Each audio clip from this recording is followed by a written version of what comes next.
What does Super Mario 3D World hide in World 2 behind the scenes from a developer's point of view? The second world in this game takes place in a desert, and while there's plenty of secrets in the game from 2D Luigi's to hidden golden pipes, there's still a lot the player can't see. From how a game is built, to how the maps are laid out, to leftover assets that developers may have forgotten about. And that's what we'll be diving into today. We'll be analyzing Conkdor Canyon, Puffprod Peaks, Shadowplay Alley, Really Rolling Hills, and Double Cherry Pass to show you things you may not have seen before in the core stages of World 2. So I hope you enjoyed this behind-the-scenes look. So the world map in the second area doesn't have too much to show off, but there are some things worth noting. If you were to land on top of the clear pipe that leads over here, you could walk along it until the end. Normally it's too high to jump onto though, but it is a solid object. And speaking of solid objects, the floating sand dunes around this section of the map are not solid at all. If you were to jump on them, you'd fall straight through, and it will put you near the first stage. The pipe jumping into animation just unloads your character as well, and this can be seen if we move our character up farther so they never enter the pipe. Now, this underground area is actually stored in a box floating in the sky. If we jump out of it, it'll respawn us right outside of that first level again. Let's go ahead and jump into that first level now. This level is called Conkdor Canyon, which goes by the name Side Wave Desert Stage in the game files. And we can take a wide look at this map so you can see how far it stretches backwards. It's a pretty simple stage that takes you through areas with sand that will slow you down. Conkdors, which are labeled as 2 Condor in the files, spin around and will try to peck you to death. The other enemy here are these bees called sting bees, which go by Hachin internally. There's a golden pipe here that takes us into a secret area with a coin waterfall, and later on there is also a sand waterfall? A sandfall? Whatever it is, you can jump through it and get a coin block for your head. You eventually run across some shifting platforms near some very tall structures and then clear the stage. Let's rewind time now and talk about some specific things here. For starters, let's locate where the golden pipe room is. So if we enter it, we can see it takes us way up in the sky and out in front of the level. This is called the Gold Room Waterfall Zone. Looking at this in a model viewer makes it a bit easier since we don't have to deal with the depth of field or lens flare effects on the camera. We can also see just how far out all the sand goes. The player will never see anything in the foreground, but the sandy floor stretches just as far forward as it does backward. But while we're in this coin room, let's talk about it. When you're playing this in-game, you can't see down the cliff where the coins fall. But if we move the camera, we can see that they don't fall very far at all. There's actually a floor right there, but even though we can see it, if we jump down, we're going to be in for a swift death. Our character will pass right through it and die. If we go back and trigger the coins, the coin waterfall actually is designed to only occur if it's on screen. So unless it's within the render bounds of the camera, it won't play. It will start as soon as it enters the camera's view though. The coins unload as soon as they hit the death barrier, but this isn't really because of the death barrier. It's because the coin falls, as it's properly labeled, has a total length defined. It also generates coins based on a time frame, and not by a total number of coins. So we can reduce the time and turn the waterfall into a spurt of coins, or we can narrow the radius of the waterfall into a straight line and have it rain down on our boy Luigi for a good 5 minutes. Now it makes sense how Luigi could afford to open that casino. This bro's just flowing in gold. On the topic of coins, the coin block in this level of course does something funny to our character. Like any other block headwear, if we put it on, our head is going to get really small. Our arms will do the same too. It's honestly kinda creepy. Let's turn our attention to these jump platforms though. These spring platforms launch the player up a set distance based on a power level assigned to them. If we mess with these, we can have them shoot us off like a rocket, which allows us to get a nice skydiving view of the whole level. However, these jump pads can also be assigned negative values too. Mind you, they will never be set up that way, but they still function properly by influencing your Y velocity by a ton. So if we hit one, we'll be launched downwards, but because we can't clip through the ground, our velocity slowly tapers off as we slide against the platform. So let's talk about some other quick notes from this place. The quicksand is bundled with the level asset itself, so my inferior brain wasn't able to separate the two. The water by the checkpoint area is actually water though, so increasing the scale of it does allow us to go for a nice swim. And in case you're curious, this Conkdor is trying to eat this fish. Here's what that red fella looks like up close. There is that sand waterfall that leads up to a coin block, and this is what it looks like when you're inside it. You just stand and jump normally as you slowly drift down. You'll notice these tall structures out back lack any sort of top, so standing on them is impossible. Even if we were to warp up here with the pipe, we'll fall straight through. And when we fall through them, we're actually clipping through a one-sided wall. These giant planes you see right here are designed to keep the player from climbing these tall walls. These huge invisible surfaces are placed just outside the camera's tracking range, but they are the true reason you can't climb higher on this wall with the catsuit. But with that, we've wrapped up this stage.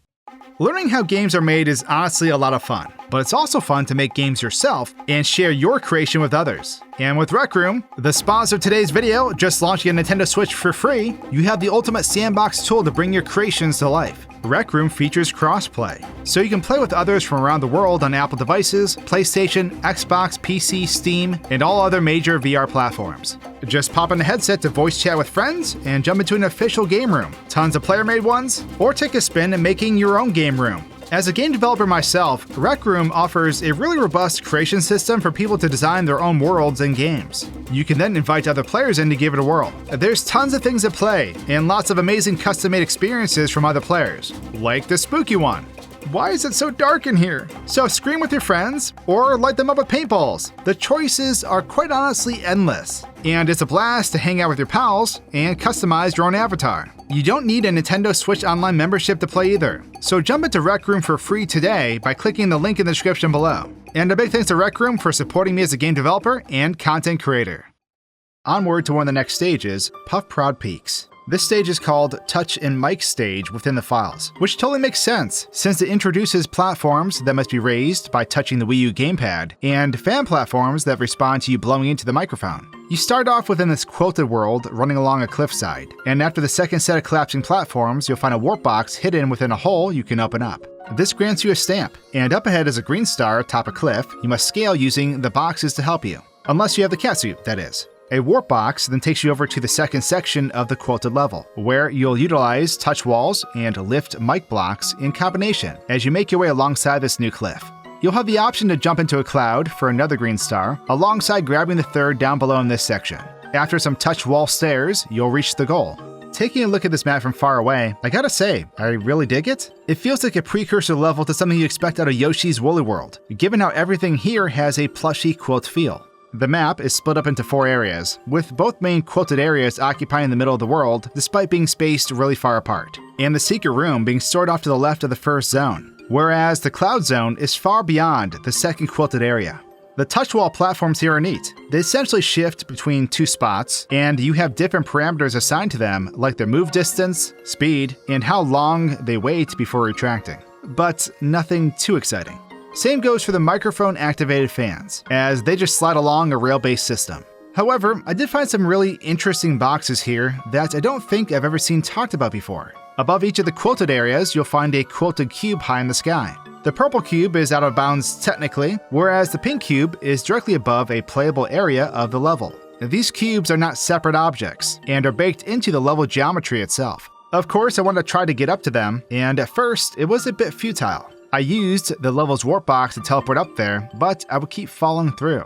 I then tried to landing on a coin block, but because the camera would reset upon exiting a warp, the box would unload, and I would fall. This fall doesn't kill you, but it does place you behind the touch wall section where the green star is, which is pretty cool. But eventually I got it by utilizing a touch wall to catch me, since they weren't unloading. I'm not entirely sure why I couldn't just land on the cube out of the warp box, because it does have collision, but it kind of felt like I found something new, as I haven't found it documented online anywhere. The pink cube can also be stood on, and we don't have to worry about the camera restrictions due to it taking place above a playable area. If I had to make a random guess, these were just objects created to see how the quilted material looked over sharp corners. It's also possible these were the first shapes made when making the 3D models for these environments, as sometimes starting with a cube by default can be a common occurrence in certain 3D programs.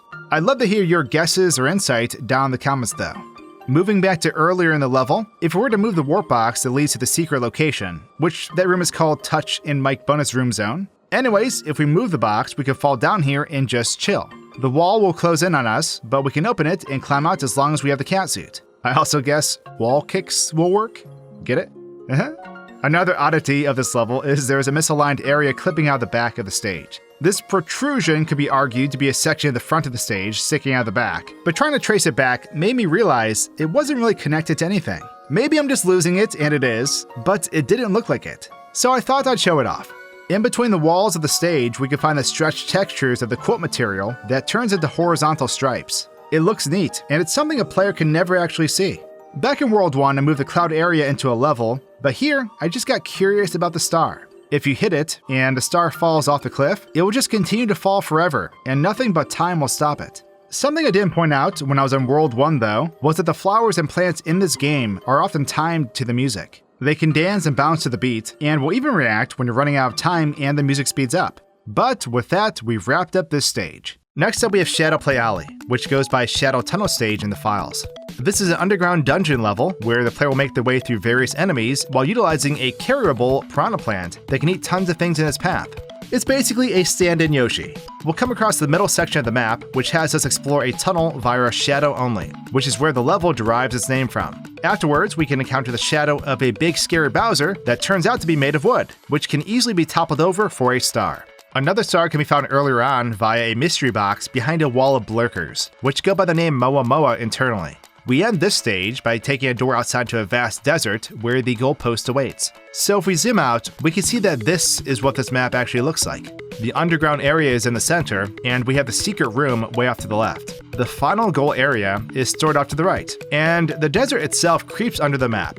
The desert extends into the dungeon section itself, but because it is cold out, the player would never know that there was a field of sand below them near the final parts of the stage. Like there's sand just below this pit with the fuzzies here. Anyways, this internal dungeon section is broken into 4 parts. The first 2 being Shadow Tunnel Step A and Step B. These are the main gameplay areas, and there are 2 additional parts of the map that allow the player to step out into the foreground. These 3D objects are labeled as covers for those other 2 regions, and both of these covers contain stars. Zooming out again, we can take a closer look at the secret star area that is normally timed. And we can even look under the map where the star spawns to see a hallway we can never normally see. This room is known internally as Shadow Tunnel Bonus Room. So this level is mostly known for the shadow segment, and even the level icon of the world map reflects this. But how does this area truly work?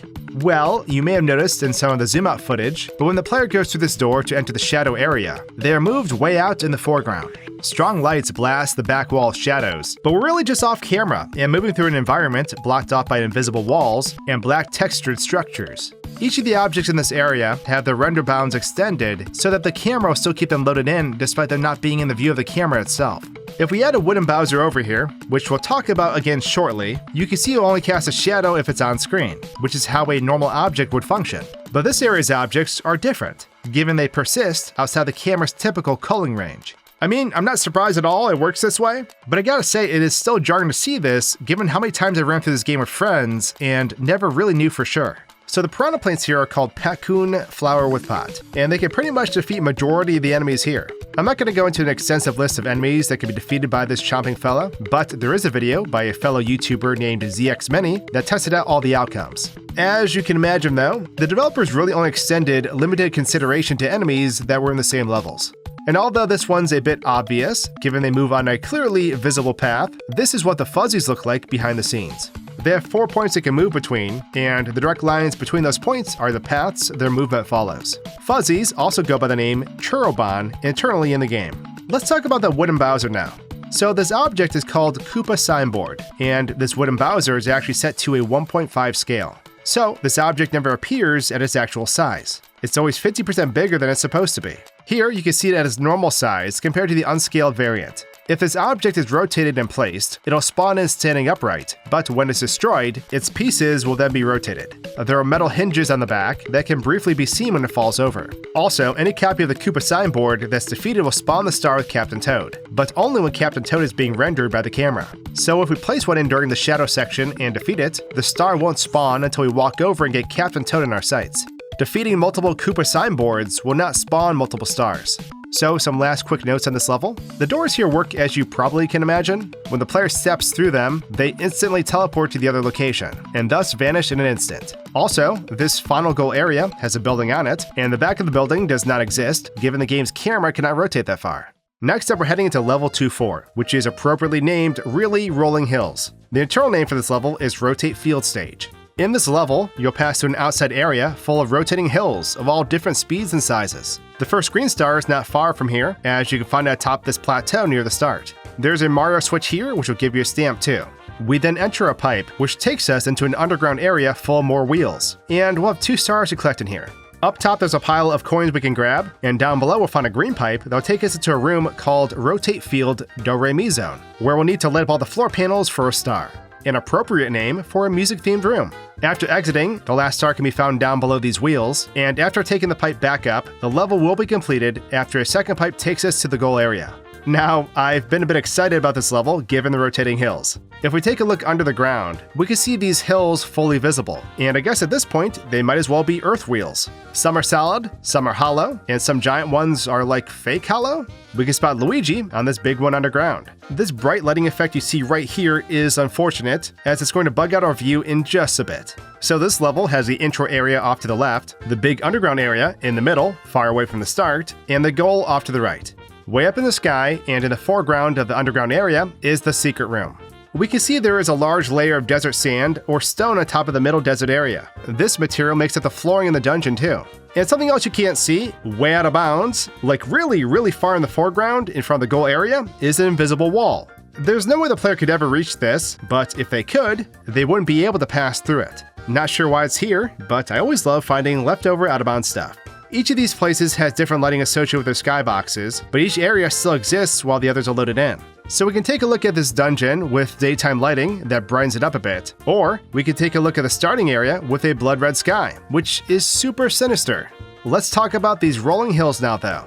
So I wanted to try rotating them, changing their velocity, moving them out of the ground, etc. And as you can see, I wasted no time messing with all of them. One unfortunate side effect of moving these is that there's this layer below the ground that doesn't refresh properly. So we are going to get these weird, bright, screen-smearing spots anytime that layer is visible. So we have a super fast wheel here that looks like a glitchy blur, and we can't even stand on it. This wheel speed was set to a super high number, so we'll just warp right off the side of it. This wheel here is rotated at an odd angle, but it still functions pretty normally despite being tilted. The hole in the ground it came from is still solid ground too. Oh yeah, I knocked over a tree, so it can't be climbed anymore. I was just curious because of the catsuit. Now, this wheel is rotating at an insane speed, but we should be able to stand on it due to how physics work in this game. Getting on top is a different story, but we won't be launched from it. Round and round we go! If we make our way to the center, we can practice our B-girl breakdancing moves if we continually roll outward, which is kinda making my mind melt a little bit. Checking out some other wheels, we can see that changing one scope of scale makes it so the hill's collider stays uniform, and will clip through the weird parts. We can climb this giant fake wheel though, as it has a collider applied to the open part. But that's enough about wheels for a moment. In case you were curious, there's an invisible wall that prevents you from reaching this top plateau, and if we remove it and then add a jump platform, we'll see that this top area doesn't have collision, so we just fall to our death. But what about the underground area? Warping up there with a pipe leads to the same thing. The huge piece of flooring cannot be stood on, and we simply fall through it. If we shrink one of the wheels in the underground area, it will create a hole we can fall down. Doing so won't kill us, but instead will bring us to the bottom of the stage. We're essentially in a pit we cannot escape within a black void, and wall kicks won't work here because the walls are too far apart, and the closer walls can't be used for wall kicks, given one is an invisible wall. Up in the secret room we can make the baseball giant, but when it's rendered in-game, it'll decrease in size some. If we try to pick it up, we'll be placed inside the baseball. Last, in the goal area, if we move the wheels off the ground, we can see the level ground is somewhat incomplete underneath them. There's some holes through the ground, but we can still walk on them. It feels like a secret spot down here. Rotating the flagpole makes it mostly unusable, but if we touch the base, we'll jump to the ground and do our dance in the void. So that's, kind of fun. Next up, we're heading to Double Mario Field Stage, also known officially as Double Cherry Pass. This level introduces us to the Double Cherry power-up that allows us to clone our character. We start off by cloning ourselves, responsibly, I think. We then make our way up and to the right to break open a set of crates to grab the first green star. Heading through the pipe will take us to the middle section of the level called Double Mario Field Step B, where we'll make our way forward to 2 platforms past a group of marching block steppers. Placing a clone on each will yield a green star. We then climb up higher, dispatch the fire brother, and go into the pipe. Oh, before that, on this cliff you'll find some hidden coins. This pipe takes us to the end of the level, where if you have 3 clones still alive, you can use this platform to get the star. Or you could just use the catsuit. So the biggest curiosity with this level is of course double cherries. Copying yourself as a power-up is both trippy, but also really fun. However, there is an unseen limit. It turns out that trying to clone yourself past 4 clones will crash the game, even if we try turning the clone limit higher. So unfortunately, you can't get an army of 100 Marios. With 4 players, you could get 20 though, but hold on to that army thought, because we'll come back to that in a sec. Let's take a look at this level with a zoom out so you can see how it's laid out. Despite there being 3 areas, there's actually 4 structures in this map. Between the first area and the middle, you'll find this random tower out of bounds. Now, of course, this intrigued me because there's no way to access it. So I took a pipe over here to see if I could get on top of it, but sadly, all 5 copies of me fell to my death. It seems there isn't any collision on this. So it got me wondering why it was put here. You can see it in-game in this one spot if you rotate your camera, so my hunch is that this was possibly added after the level is done to block the view of the middle section loading in accidentally. Like if the player perhaps glided out of bounds using the Tanuki or cat suit in combination with Peach. That's just a guess, of course. I didn't want to assume that I couldn't walk on any of the tops to these level areas, so I ended up testing them all. And hey, look at that! We can walk on top of the one at the start of the level. The collider on it doesn't match 1-to-1 in the back, as I almost slip off and die, but I was glad I checked. And in case you were curious, if we can't dive to the lone tower, we'll still die. So no bueno there. On top of the massive walls in the middle area, we'll find some solid ground as well. And even this untextured patch can be walked on. Unfortunately, the end of the level cannot be walked on, and will fall behind the map. But there's a little sliver of ground back here that we can explore, so I'll take it. Let's talk about the army again. So there's an object in this game called March Generator that is used to populate block steppers into one giant pack. We can set their spacing and grid dimensions, which will be used to spawn in enemies to fit into those spots. And there's kinda no cap. I said that unironically. Anyways, so if we want to spawn in 15 wide by 15 deep, well, that's 225 block boys stacked extra thick. Look at this creature move through the stage as all their bodies overlap. What's crazy though is what happens when we kill one. This monster explodes like popcorn in a kettle as a tsunami of enemies unpacks itself. We can ride this wave though if we time our jumps right, but let's make this a bit more rough. Here's 20 by 20, so 400 block steppers filling this entire area. So when they're in a pack and still marching, their collider, which takes up the space they stand in, is capable of ignoring their peers. But the second one is defeated, this mob is released as 399 individual enemies that cannot occupy the same space anymore. And thus you get this unpacking effect that I'm surely not going to survive this time. Nope. Well, good try, Mario. Let's wipe the stage for a moment and focus on the middle section again. So there are these 2 clear pipe sections that cut through the walls of the level, and normally you can't look into them. But if we take a closer look, we'll see that the level itself has tunnels punched out that go nowhere, and the clear pipes simply clip through them. Also, there's some polygon stretching taking place, which is kind of interesting. Alongside these clear pipes, we'll also find some floating buttons. 4 in fact. These are hidden from the player's view, and more than likely are left over from when the developer took these colorful block objects and shaved them off at the edges of the level, thus deleting the block, but not the buttons bundled with it. Eventually, this was all combined into the level geometry. And one less odd detail about these pipes that you honestly would never be able to see is that they have unique reflections that often don't make sense. So there's a low-quality visual being applied to these pipes here that are simply pieces of a fence. The same fences that can be found in this level. Other maps have different things, like for instance, this is the pipe in the world map. A neat detail that honestly will never be seen without breaking the game. But with that, we've covered all the base levels in World 2. The Mystery House is basically just a bunch of floating rooms, and I know there's the final tank level, but I already covered that in a previous video, so I thought it might be a bit redundant. I'll link to it though, and I hope you learned something new. Cheers!